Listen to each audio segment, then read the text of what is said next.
Nothing like watching Gollum get his fuck on at 10 AM on a Thursday.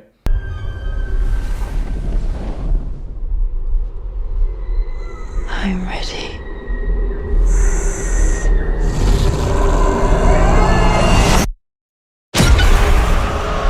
Nosferatu is the ultimate test of humanity. They said, let's make a vampire film that's weirdly horny, but make the vampire as disgusting looking and ugly as humanly possible. And then if women in their 20s are still kind of attracted to him, find him sexy, we just light the whole thing on fire, give up on humanity. Nosferatu redefines the meaning of the term "he is coming." It is a remake of a classic gothic horror tale from the one guy that still makes horror movies inaccessible, confusing, and weird enough to hit this one up for a redo. Nicholas Hoult may look like a cuck most of the time, but he's bringing it to another level here. He goes to meet Count Orlok and doesn't realize he's in the first act of Indecent Proposal. I mean, his wife did already sell her soul to this guy years ago. Kind of fool me once and all that, right? In this film, Count Orlok's look has changed. He now has a mustache to subtly hint at the fact that he is a pervert. This doesn't count. Anyway, this film is just accentuated incredibly by all of the amazing performances. Like Bill Skarsgård, who couldn't have told you he was in this. He disappears into that role completely. He's a little bit too good at playing roles like this in Pennywise. Just makes you think about that guy.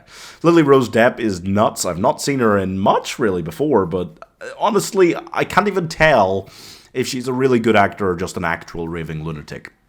She could win an Oscar, a Razzie, or an AVN award for this performance. Willem Dafoe looks like he's having the best time.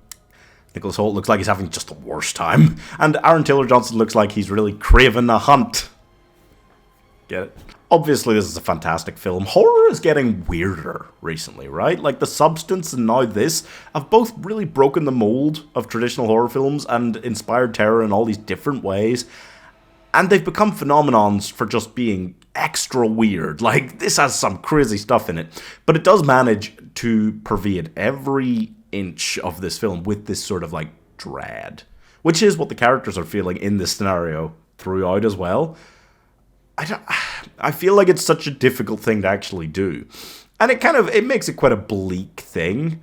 Like, true, desperate darkness and horror films like this, they are not fun to watch. And that is kind of the entire career that Robert Eggers has made for himself. And this, I feel like I don't love most of his films. I really enjoyed The Witch, but like The Northman and The Lighthouse, both of them, I just couldn't really love that much because they were just so inaccessible. This is kind of the perfect meeting point for him with accessibility without sacrificing anything of his style, because it's a story that is so familiar, it's so well known by almost everybody, that you really could recognize what it is if you only saw like one frame per minute. Nosferatu is incredibly gothic. I feel like that subgenre you're either really into or you feel completely ambivalent about.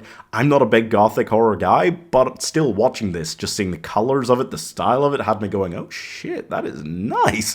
There are still quite a few scenes that just left me going like, yeah, what the fuck? Looking at the people next to me like, Did what? But not as many as most Robert Eggers films, so there is that. I do feel like the horror genre is just on this weird roller coaster ride the last year or so, but this was the perfect meeting point between like elevated horror and something that everybody can enjoy. A lot of elevated horror films I'm left just feeling like, and I never actually want to rewatch them. This one I think I will want to, even though it is just imbued with that constant state of dread, which isn't normally my favorite for horror films. Anyway, I'm giving Vamp Why Are You Attracted to This Guy 4.5 stars. If you find Nosferatu sexy in this film, like, you are just never going to be in a good relationship in your life. Like, you know it's true. And yes, I'm calling you out. Subscribe for more hard truths.